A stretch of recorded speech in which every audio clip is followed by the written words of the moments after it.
Welcome to TXOGA Talks, where energy meets insight. The purpose of this podcast is to provide you with a candid conversation about our energy needs, our energy security, and your energy future. Texas oil and natural gas have made our nation the world's energy leader, constantly innovating and investing to fuel the economy, protect the environment, and power the world.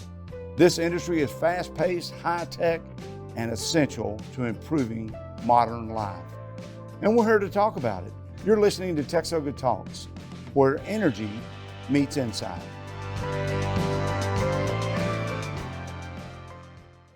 Thanks for joining us today on another episode of TXOGA Talks. I'm Director of Government and Regulatory Affairs, Shana Joyce at the Texas Oil and Gas Association.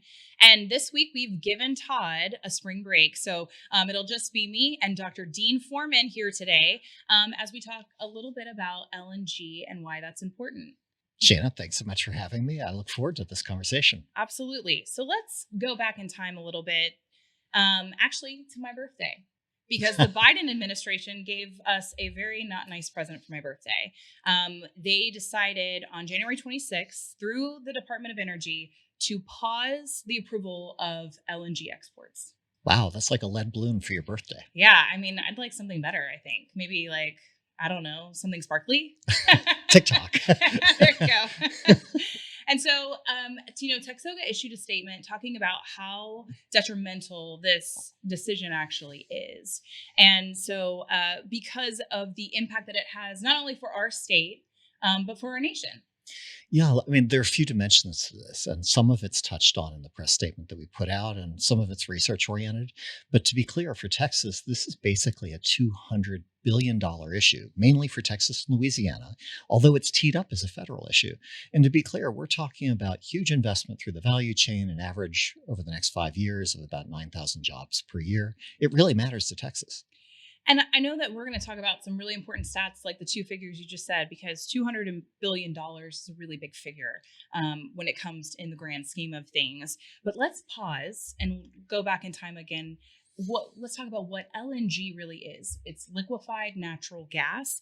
It's natural gas that's been cooled down, and it changes that form from a gas to a liquid, right? Absolutely. And the reason we're talking about this is, natural gas is in demand both domestically and internationally, especially with environmental needs and supplanting coal and power generation in Asia. Mm-hmm. It's growing a lot. And over time, LNG, liquefied natural gas, has been, the difference between a pipeline to transport it, which on land is still the most economic and safe way to transport things. Environmentally friendly as well. Absolutely. But when we talk LNG, historically, decades ago, this was places around the world where you had a stranded source of natural gas that had no domestic market.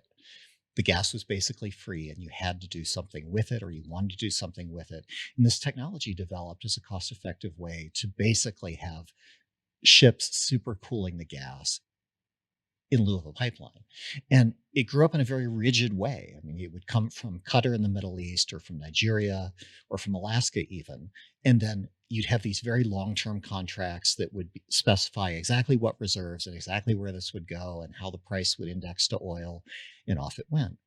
But through the shale revolution in the US, this is the first time where we've really seen a market grow up where there is a domestic market for the gas, but because it's so prolific in the US and we have so much, and keep in mind, Texas is producing almost twice the gas that it actually needs within the state. There's a lot available for export, and this is a huge global need that's being served. We're sending 75% of LNG roughly to Europe, in the current environment, with Russia's war in Ukraine, also serving Asian, Latin American, and other needs along the way. It's been a win-win, and the business model's really evolved along the way as well. So we need natural gas. We use natural gas in our homes to cook, right, in our stoves, or to heat our homes. I have a natural gas fireplace as well. Mm-hmm. And so we use all of that. And so when we're shipping this product out, that's also what are their seasonal needs when they need this product? Especially in the Northern Hemisphere. I mean, Europe and Northern Asia have similar seasonal needs that we do, right? So when the seasons go together, we have the groundhog being right here with a relatively mild winter. But the fact is, it's seasonal in heating and cooking, but during the summer, it's also cooling because we're feeding into power generation around the world as well. That's a really good point. And industrial uses as well. That's the other thing. So in refining and petrochemicals and heavy industry, natural gas is your main process fuel. So Europe, for example, has really been suffering with high natural gas costs in terms of industry. You can see headlines about German manufacturers having to offshore or shut down. Wow, that's incredible. And I know that the cost of energy in Europe has gone up as well, just because of these factors that you've said. The conflict in Ukraine and Russia, and kind of the cutoff of supplies into Europe. And so this helps them reduce their costs. Reduce costs and actually be a lifeline through a cold winter, right? Yeah. So they lost 30% of their natural gas supply, which was coming by pipeline from Russia with sanctions in place. They're not buying much of it. There's ironically a trickle of gas still going through Ukraine to get to Europe. Yeah. But for the most part, they've been able to, through demand side management and consuming less, and then thanks to US LNG exports, it's really been what's made it possible for them to make them through the last 2 winters. So you talked about how Texas, we produce more gas, not we produce more gas than we need. But let's talk about those jobs. So we had an impact. I think you mentioned 9,000 jobs earlier Per year. And so I think how many jobs does LNG directly support in Texas? Well, we'd estimate that LNG terminals and some of the supporting infrastructure would be about 18,000 jobs through the value chain. And when we look through everything, we're talking more like 50 to 60,000 jobs between upstream production, pipelines, processing, everything through the entire value chain. And the amount of investment, the $200 billion that I mentioned at the outset, it's only really 50 to 60 billion to build the physical terminals. But when you're talking about pipelines across the state, the processing that we talked about, on top of the fact that for the amount of gas that we're talking about, these approvals having paused, it's 9 billion cubic feet per day. Keep in mind, so Texas produces, over average last year, 31 billion cubic feet per day. This is basically a 20% increase in the amount of dry natural gas. The 31 is actually the amount that gets marketed, and some liquids are taken out of that. And that's a separate thing. That's what dry natural gas means. Dry means we've taken the liquids out. Okay. And this is actually really interesting because natural gas liquids, the liquids that are extracted, which include ethane, propane, different forms of butane, and some heavier molecules, this has been a real boon. At the beginning of LNG exports, when Japan was the main market for it, maybe they would take so-called hot or wet gas that had more British thermal units or BTU heat content in it. Okay. But these days, the market has evolved around dry gas, pure methane, where these liquids that are valuable for petrochemical and gasoline pool and other kinds of production through the petrochemical sector in particular, that's been a huge boon for the chemical industry domestically to have that supply that gets taken out before we export the dry natural gas. And so the chemical industry uses that dry gas, wet gas. Well, they do use the dry gas as a process fuel. There you go. But and they use the wet gas to create the products that we use every day. Exactly. So ethane and propane are main feedstocks into polyethylene, polypropylene, the things that everything from films and packaging to plastic bottles, trash bags, you name it, and up to car parts, ultimately. Anything that is plastic and pliable, these molecules start in oil and gas in one way, shape, or form. All right. So they use the dry gas as the fuel and then use the wet gas to actually create the products. I just wanted to go over that one more time. Feedstock would be the term. Yes. Okay, great. So let's talk a little bit about why did the Biden administration decide to create this pause? And I think one of the reasons they listed was to protect rising American energy costs. Now, you actually released a paper in February called, and I want to get the title right, an examination of whether U.S. LNG exports drive domestic natural gas prices. What did you talk about in your paper? What did you discover? Is that a good, reasonable rationale? Well, the punchline is there really is no direct connection, nothing significant or lasting between domestic natural gas prices and exporting natural gas. And we'll take this apart in a second. But the timing of that announcement was really ironic in that coming at the end of January, early February for the season, these are the single for that month, the lowest real prices that we've ever had for natural gas in the US. And the main rationale in the White House's declaration was that they were concerned about rising domestic energy prices. So really odd and really not the cause. But when we take this apart, last year and the year before, on behalf of US LNG allies, when I was with the American Petroleum Institute, I had done a study that, again, looked at the relationship and what you could and couldn't say about as LNG gets exported, what happens to domestic natural gas prices. And as you can imagine, if it takes a lot of time to build up a drilling program to support these eventual exports, you're placing this natural gas domestically as you develop the drilling program. And then the day that you're able to export it, you flip the switch and you're liquefying it and you're offshoring it, it will take a little bit of time for the supply chain to respond. But it does. And it's interesting. It's twofold. First, correlation analysis, looking at the relationship between the exports and the prices. And you can see a very short-term response. And you can also see an inverse response within a couple of months after that, but nothing sustained or significant.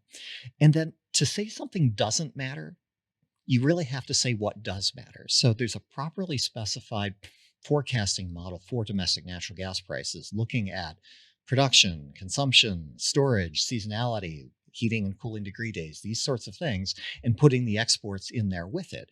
And what we see when we specify it that way, and this is a vector autoregression framework that has feedback effects factored into it, in a dynamic sense, forecasting using its own dynamic projections to forecast the next cycle of it over time, it's accurate. And it says that LNG exports have had basically no significant impact. And even more than that, if you start looking at the impulse response out to a year as a result of LNG exports, it's not significant, but the direction is that prices go down, not up. And the reason is, and the thing people forget is that by expanding the access to the market for natural gas, people have invested, they've improved their productivity. There's been learning by doing, the processes have improved, and that's helped drive prices down domestically and internationally along the way. And by the way, there's another precedent for this. We saw it at the end of 2015 when crude oil exports were enabled by the lifting of the US export ban on crude oil. And it's the same thing. We invested, we changed the world, we changed the way OPEC behaved as a result of this. And that's kind of like, if you think about markets in general, if you have let's talk about the first printer that ever came out, right? Well, it was probably very expensive, but over time you have different models, you learn from it, you figure out what people want. And so then that cost goes down. Absolutely. And in a geology sense here, when the shale revolution started, the so-called recovery factor, the percent of the gas that was estimated to be in place that you actually got, might have been low single digits. I mean, it was really minuscule. And as the processes have improved, maybe you get 10, 20% of the gas. And this still, over time, as people understand on a molecular level how this works, those continue to improve even today. I also kind of laughing at myself for using a printer, but like a home printer is what I was thinking about. So 1999, right? The other thing I thought about this too is their rationale is that they've also talked about gasoline prices. They've tried to blame others for the rise in gasoline prices, and that wasn't. They're placing blame in other places rather than really talking about why they're doing it. In fact, by releasing the Strategic Petroleum Reserve through 2022, they took credit for driving gasoline prices down in a way that was really anathema. And again, let's go back to the term properly specified model. If you really explain the things that drove gasoline prices down, it was the price of crude oil coming down. And the price of crude oil came down primarily because of monetary policy. Raising these interest rates really had that impact in quelling things. This sparks a really good idea. Maybe we need to cover gasoline prices when we're going into summer driving, right? We're all taking a summer road trip. So we'll make a note of that. I also want to tell our listeners, if you're interested in checking out your paper, we'll make sure it's included in the show notes, and then you can also check it out at TXOGA.org. We're going to take a short break, and we'll be right back. Hey, did you hear something today on TXOGA Talks that sparked a question that you might have, or you thought about a topic that you want us to explore? Send us a tweet online on X at TXOGA. We'd love to hear from you.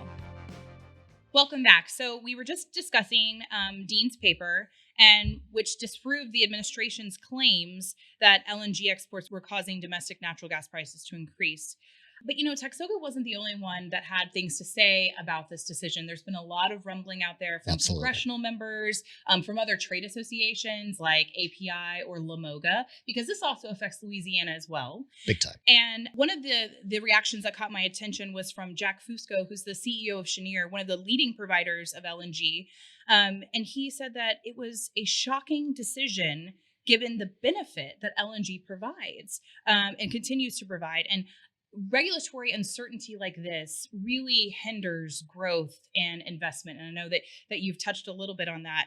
I also noticed that the U.S. House Energy and Commerce Committee put out a myth versus fact, and we'll link to that as well. I thought it was really good, that kind of also pushed back on these assertions from the administration. Absolutely. And maybe an object lesson out of this is it used to be that the petrochemical sector was really opposed to liquefied natural gas exports for exactly this kind of concern.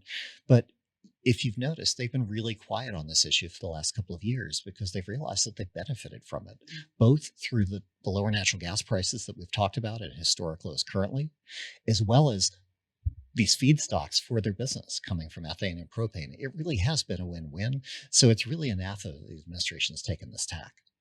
So let's talk a little bit also about how what's the public's perception on this decision by the administration? I know the American Petroleum Institute, we've talked a little bit about them today. They did a recent poll that found that 2/3 of Americans think that we're on the wrong track for energy policy in America.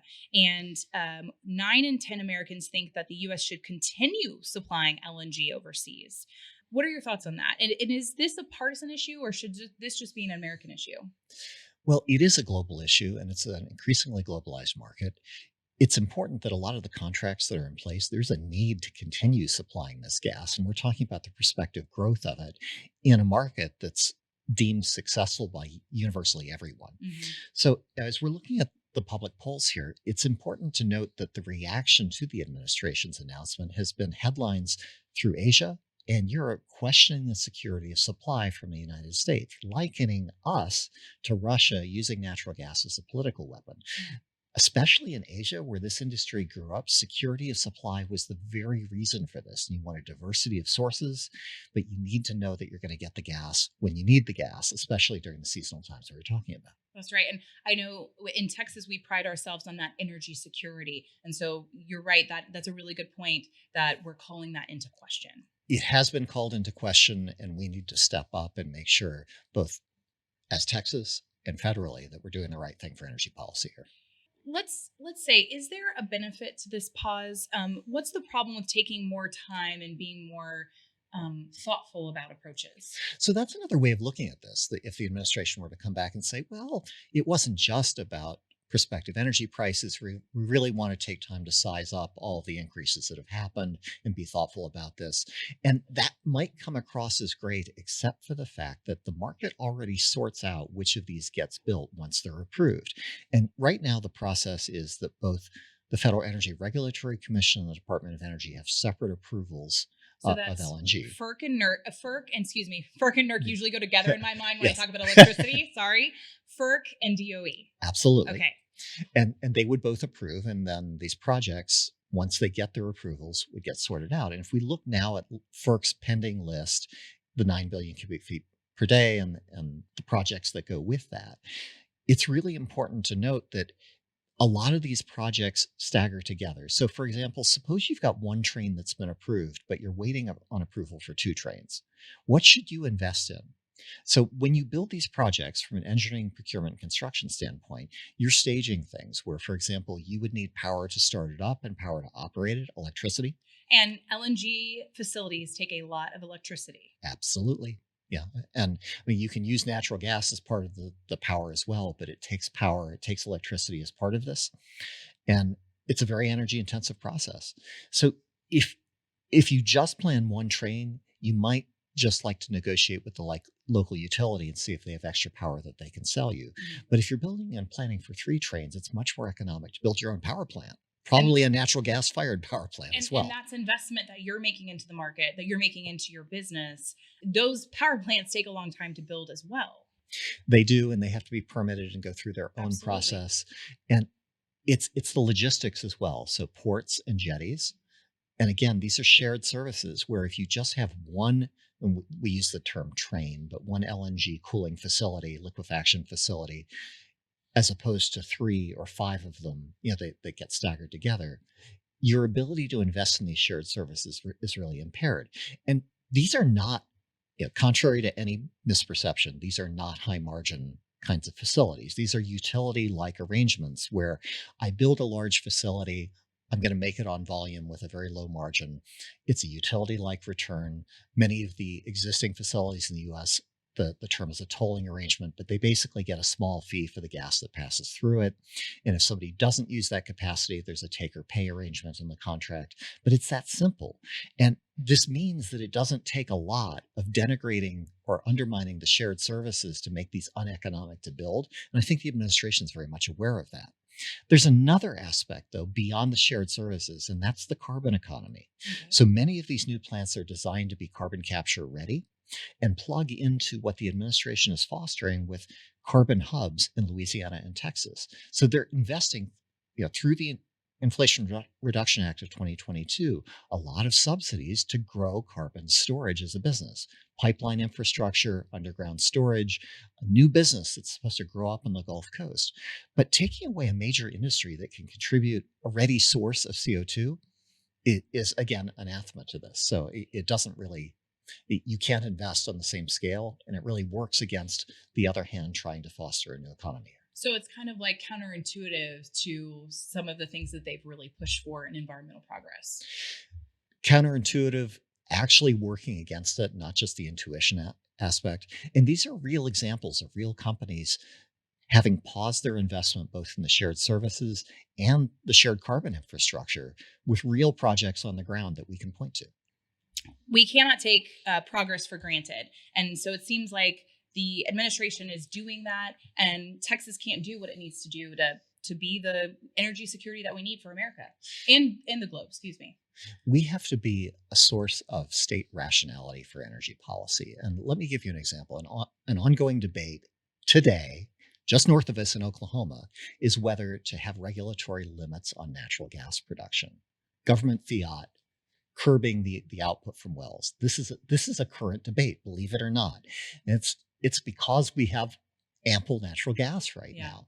And the fact that other states are kind of falling by the wayside, Texas' ability to continue to grow, to keep its eye on the ball, to access international markets, this only happens through concerted effort and really making sure that we have cogent policy that supports the infrastructure, the access to resources, the access to markets, and really market-based mechanisms to solve these. Because the efficient price signals that come from that foster investment and productivity and all the things that have helped us in Texas set production records over the last year and continue to grow into a really world-leading source of natural gas. And I know, working with our regulators here in Texas and our legislators for that matter, they really care about the progress that our state is making. And it's usually a complete opposite from the federal government. It really is. And I think Texas is going to increasingly take stock of the fact that we're supporting, through our tax receipts, directly and indirectly, a lot of policies at the federal level that are against the state's core interests. This is a recurrent theme and things that we've discussed in past episodes. But through our federal legislators and people that are active at the federal level, we need to voice and make sure that they're espousing those concerns. Dean, I really appreciate this conversation today. And we're making you work overtime today because after this, we'll take a short break and then we're going to have Foreman's 4. So Absolutely. Stay tuned and we'll be right back. So the Texas Oil and Gas Association Workers' Compensation Safety Group gives a group member a premium discount based on the premium of the entire group, regardless of individual premium size. Eligible policyholders can earn an additional discount by participating in the Texas Mutual Insurance Company's Worker Comp Healthcare Network. I also encourage our listeners to visit TXOGAinsurance.com. Thanks for coming back. We're overworking Dean today, and he's going to provide us the Foreman's 4 for this month. So, Dean, lay it on me. What's number 1? So 4 quick insights of things that people should know right now. And if we look at the economic indicators, let's start with the economy because energy always follows from that. The news has been pretty steady in terms of the things. We've gotten a good jobs report. We've had some interesting revisions back in January to those jobs data that make it look a little weaker than it was, but it's still solid. So we saw 275,000 non-farm payroll jobs added in the last month. The unemployment rate officially is at 3.9%, which is historically low. It might actually be a little higher given the revisions we were talking about, but this is still good news. And it means the more good news in that respect, the more the Fed stays on pause. And everybody, financial markets and otherwise, has been really watching the Fed, which Fed watching is more than an art than a science. But per the things that we were saying in the last episode or two, I think it's inevitable given the debt overhang, both federally and at the household level and the corporate level globally, that there's going to be a need to cut rates at least a couple of times this year. So we'll see how that plays out. But net over the course of the year, people should be roughly happy with that. And it says the economy is staying on track. The signs that we've continued to see on price inflation remaining relatively elevated or sticky, again, is kind of a good news, bad news story for rate cuts, but good news from a healthy economy standpoint. So again, chugging along, and that's point one. Okay. All right. What is point two? Point two is on oil markets. And it's interesting that we're sitting above $81 per barrel today. Yet in the last few weeks, we've seen some substantial weakening of the global supply demand fundamentals. In fact, in the US, if you're looking at the inventory reports over the last 6 weeks, 6 consecutive inventory builds to the point that they're actually above the midpoint of their 5-year range. So that's interesting because it says it's not just about the supply demand fundamentals, it's about the perception of Middle East geopolitics. And a lot of that's what to watch right now for oil. Do you have something about natural gas? I do. Okay, lay it on us. So we already talked about the historically low prices. What's interesting is how low they really are, sitting at $1.60, $1.70 per million BTU in the middle of winter here. And that's a time remarkable. Where people, yes, and that's a time when people really need natural gas to heat their homes. But like you said earlier, that groundhog really did give us a spring earlier. Groundhog can't be wrong, right?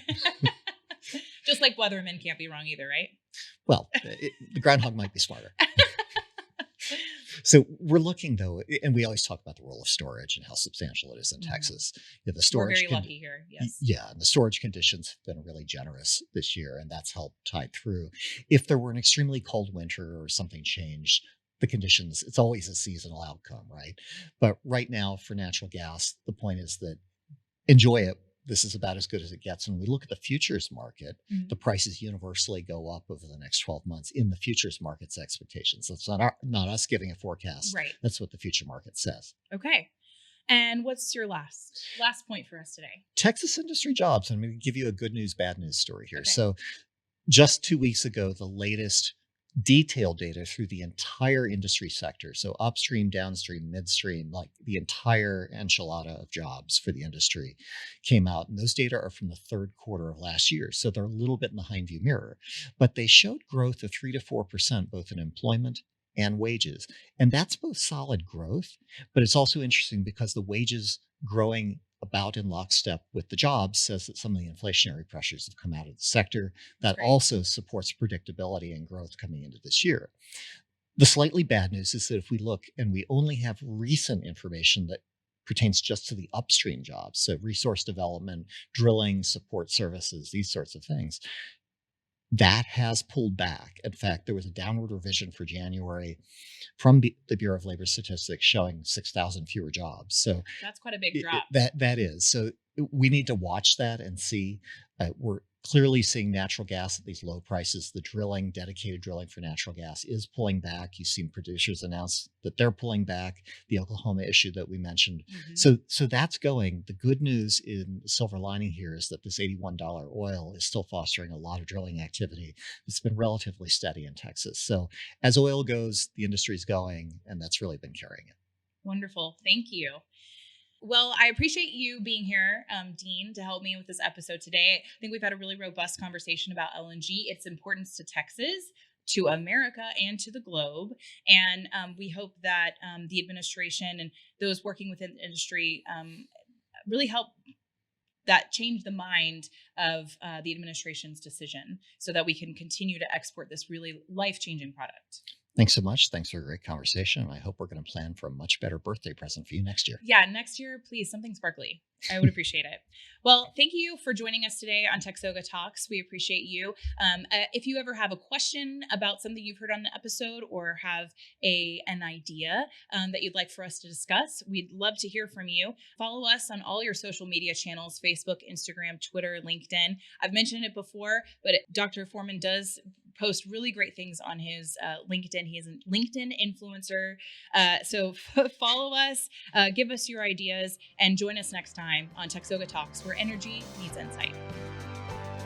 The views expressed on this podcast are not intended and should not be construed to be the views of any particular TXOGA member or company. The purpose of this podcast is to engage in candid conversations about energy needs, energy security, and the future of energy.